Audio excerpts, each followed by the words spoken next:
నమస్కారం. బీఆర్కే భక్తి ఛానల్‌కి స్వాగతం. నేను కీర్తి.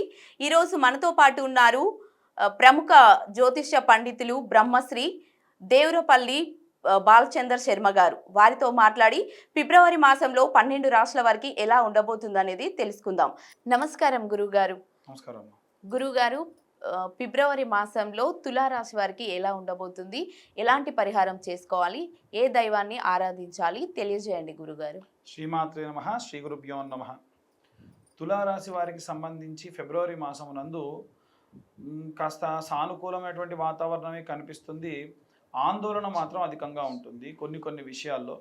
అది ఏ పరంగా అంటే వస్తువులు ఏవైనా పోవడము, పుట్టింటి వారి నుండి అంటే వారి యొక్క కన్న తల్లిదండ్రుల దగ్గర నుండి వ్యతిరేకత రావడము, తర్వాతకి వారిదే తప్పని బుజ్జాయింపులు చేయడము, ఇలాంటివి సాధారణంగా జరుగుతూ ఉంటాయి వీరికి.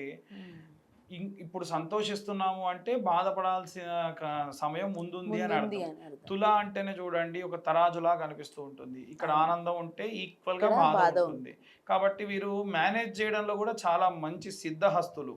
అంటే ఉన్న సమయాన్ని మేనేజ్ చేయడం కానీ, ఏదైనా సరే పనిని మేనేజ్ చేయడం కానీ చాలా సిద్ధహస్తులు. కాబట్టి విద్యార్థుల విషయంలో వచ్చినట్టయితే ఒక ఎగ్జామ్లో వచ్చినన్ని మార్కులు ఇంకో ఎగ్జామ్లో రాకపోవడము, అయినా కానీ దానికి ఏదైనా కారణం వెతుక్కోవడము ఇలా కనిపిస్తూ ఉంటుంది. అలాగే ఎవరైతే గృహిణులు ఉంటారో ఇంతకు మునుపే చెప్పినట్టుగా వారి తల్లిదండ్రుల దగ్గర నుంచి మంచి సానుకూలమైనటువంటి వాతావరణము, మంచి వాతావరణం ఉంటుంది అనుకుంటే వారు మాత్రం కాస్త వ్యతిరేక ధోరణితో మాట్లాడడము, ఊరికే ఫోన్ చేసి నీ విషయాలు చెప్పకు, నీవి ఏదైనా నువ్వే చూసుకోవాలి, ఇలాంటి మాటలు అధికంగా మాట్లాడి కాస్త డిసప్పాయింట్ అయిపోయి మనస్సు బాధ చెందడము.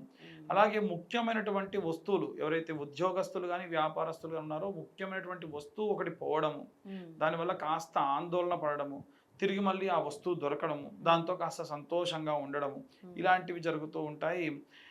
మనుషులు ఇంతకు మునుపులాగే ఇప్పుడు కూడా ఇబ్బంది పెట్టినా, స్ట్రెస్కు లోనైనా వీరు మాత్రం ప్రశాంతంగా ఉంటారు.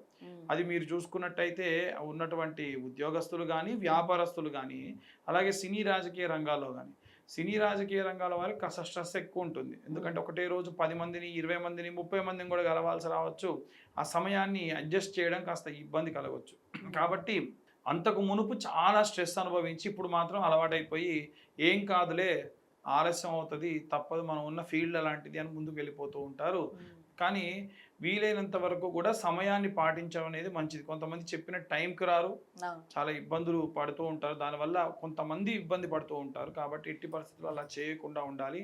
అలాగే ఎవరైతే ఈ యొక్క కోర్టు వ్యవహారాల్లో సంచరిస్తూ ఉంటారో వాళ్ళు వీలైనంత వరకు ఎవరన్నా పెద్దవాళ్ళు చెప్పినా, పెద్ద లాయర్లు చెప్పినా వినాలి. కొంతమంది ఏంటంటే మూర్ఖపు ధోరణితో వెళ్తూ ఉంటారు. వీరికి ఎన్నోసార్లు అదృష్టం ఏంటంటే తులారాశి వారికి ఉన్నటువంటి కాలం చాలా సహాయం చేస్తుంది. ఎలాంటి సహాయం చేస్తుంది అని అంటే ముందుగానే హెచ్చరిస్తుంది.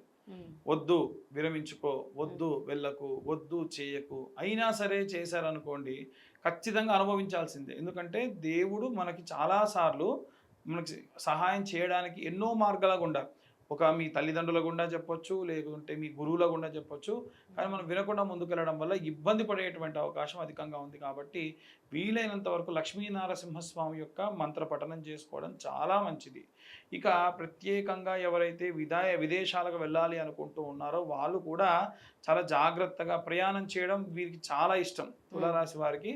కానీ వీరికి ఉన్నటువంటి పరిజ్ఞానం, నాలెడ్జ్ వల్ల ప్రయాణం అంతా సజావుగా సాగినా ఉన్నట్టుండి లో అయిపోయి మానసికమైన ఆందోళన అధికంగా అయ్యేటువంటి అవకాశం ఉంది. ఎవరైతే కుల వృత్తులు, చేతి వృత్తులు, రైతులు ఉంటారో లక్ష్మీనరసింహస్వామికి ఏదైనా నివేదన చేయించి స్వామివారికి సంబంధించి ఏదైనా వస్త్రం, ఎరుపు రంగు వస్త్రం స్వామివారికి సమర్పించిన, లేదా స్వర్ణవర్ణంలో ఉన్న వస్త్రం స్వామివారికి సమర్పించిన, అంటే గోల్డ్ కలర్ క్లాత్ స్వామివారికి సమర్పించడం వల్ల వారికి ఉన్నతమైనటువంటి భూమికి సంబంధించి అనుకూల పరిస్థితులు కలిగేటువంటి అవకాశం కనిపిస్తూ ఉంది. ఇవి తులారాశి వారికి సంబంధించి ఈ యొక్క మాసంలో జరిగేటువంటి పరిస్థితులు.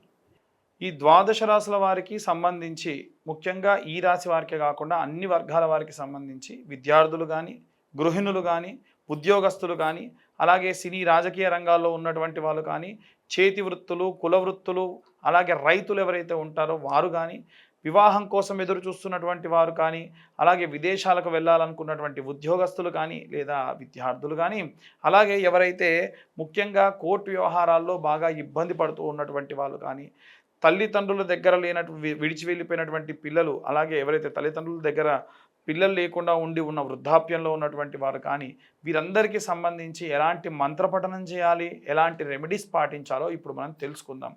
విద్యార్థుల విషయానికి వస్తే నీలా సరస్వతి స్తోత్రము అనేటువంటి స్తోత్రం ఉంటుంది.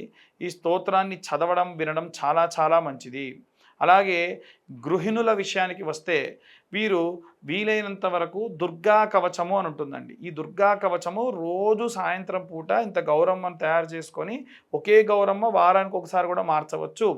అమ్మవారి పైన కుంకుమార్చన చేయడం మంచిది. ఫిబ్రవరి మాసంలో మనకి శ్యామలాదేవి యొక్క నవరాత్రులు కూడా జరుగుతాయి కాబట్టి ఇంకా వీలైతే మీకు కుబేర కుంకుమ అని ఉంటుంది. ఆ కుబేర కుంకుమ తీసుకొని వచ్చి ఆ కుబేర కుంకుమతో కనుక మీరు ఆ యొక్క కుంకుమార్చన చేయడం వల్ల చాలా చాలా విశేషమైనటువంటి ప్రతిఫలం దక్కుతుంది. అలా మీ పిల్లలతో పాటు మీరు కూడా దీపారాధన చేయడం చాలా మంచిది. ఎలాంటి దీపారాధన అంటే, మీరు ఒకవేళ మట్టి దీపంలో కనుక దీపారాధన చేస్తే కొత్త మట్టి ప్రమిదలు తీసుకొని వచ్చి దాంట్లో విప్ప నూనె, అలాగే అమ్మవారి యొక్క తామర ఒత్తులను ఉంటాయి, ఆ తామర ఒత్తులతో దీపారాధన రోజు సాయంత్రం పూట చేయడం చాలా చాలా విశేష ప్రతిఫలం దక్కుతుంది. ఎవరైతే ఉద్యోగస్తులు ఉంటారో దత్తాత్రేయ స్వామి వారి యొక్క దిగంబర దిగంబర శ్రీపాదవల్లభ దిగంబర అనేటువంటి మంత్రము, అలాగే ఇంకా వీలైతే దక్షిణామూర్తి స్తోత్రం చదువుకోవడం చాలా చాలా ఉత్తమం. అలాగే ఎవరైతే వ్యాపారస్తులు ఉన్నారో ఈ వ్యాపారస్తులు మీ యొక్క వ్యాపార స్థలం దగ్గర అంటూ ముట్టు మైలా శౌచం ఉన్నటువంటి వాళ్ళందరూ వస్తారు కాబట్టి ఆ వ్యాపారం జరిగేటువంటి కౌంటర్ మీద పటిక అని ఉంటుందండి. ఆ పటిక ఎంత పెద్దదైతే అంత పెద్దది తీసుకొని వచ్చి గాజు పాత్రలో ఉప్పు పోసి ఆ పటికను పెట్టండి. దానివల్ల ఎటువంటి నరఘోష నరపీడితములు ఉన్నా పోతుంది. అలాగే విశేషంగా వీరు రోజు సాయంత్ర సమయంలో కనకదార స్తోత్రాన్ని మీ యొక్క వ్యాపార స్థలం దగ్గర ప్లే చేయడం వల్ల చాలా ప్రశాంతమైనటువంటి వ్యాపారాభివృద్ధి కూడా కలుగుతుంది. అలాగే వీరు దీపారాధన ఏదైనా చేయాలంటే ఆముదము కొబ్బరి నూనెతో కలిపి దీపారాధన చేయడము, రోజు సాయంత్ర సమయంలో దీపారాధన చేయడం మంచిది. అది కూడా ఉద్యోగస్తులకి వ్యాపారస్తులకి కలిపి చెప్పడం జరుగుతుంది. అలాగే ఎవరైతే సినీ రాజకీయ రంగాల్లో ఉన్నటువంటి వాళ్ళు ఉంటారో అష్టమూలికా తైలంతో దీపారాధన చేయడము, అలాగే వీలైనంత వరకు కూడా నవగ్రహ స్తోత్ర ఆరాధన చేయడం మంచిది. ఈ సినీ రాజకీయ రంగాల వారితో పాటు ఎవరైతే కోర్టు వ్యవహారాల్లో బాగా తిరుగుతూ సంచరిస్తూ ఉన్నారో, ఎవరైతే డివర్స్ కోసం చూస్తూ ఉన్నారో, ఎవరైతే విదేశాలకు వెళ్ళాలి అనేటువంటి వాళ్ళు ఉన్నారో, విదేశాల్లో ఉద్యోగము అలాగే చదువు కోసం వెళ్ళాలనుకున్నటువంటి వాళ్ళు ఉన్నారో, మనకి నారసింహస్వామి షోడశ బాహు స్తోత్రము అంటుంది. అలా స్వామివారి యొక్క ఈ యొక్క స్తోత్రాన్ని చదవడము చాలా చాలా మంచిది. ఇది ద్వాదశ బాహు స్తోత్రము లేదా షోడశ బాహు స్తోత్రము అని ఉంటుంది లక్ష్మీనారసింహస్వామికి సంబంధించి. అది విన్నంత మాత్రం చేత విశేష ప్రతిఫలం దక్కుతూ ఉందన్నమాట. కాబట్టి ఎవరైతే ఈ యొక్క రైతులు అలాగే చేతి వృత్తులు చేసేటువంటి వాళ్ళు ఉంటారో వాళ్ళు ఈ మాసం అంతా కూడా విశేషంగా శరవణ భవాయ విద్మహే కార్తికేయాయ ధీమహి తన్నో స్కంద ప్రచోదయాత్ అనే మంత్రాన్ని, ఎందుకంటే భూమిని నమ్ముకొని మీ యొక్క కులవృత్తిని నమ్ముకొని చేసేటువంటి వారు కాబట్టి రోజు 11 మార్లు ఈ యొక్క మంత్రపఠనం చేయడం వల్ల విశేష ప్రతిఫలాలు ఈ యొక్క వర్గాల వారందరికీ కూడా లభిస్తూ ఉంది. కాబట్టి ఇవన్నీ కూడా ఎలా చెబుతున్నారండి అని చాలామంది అంటూ ఉంటారు. మీ యొక్క గ్రహ సంచారాన్ని బట్టి చెప్పేటువంటి విషయాలు కాదండి, గోచార రీత్యా చెప్పేటువంటి విషయం మాత్రమే.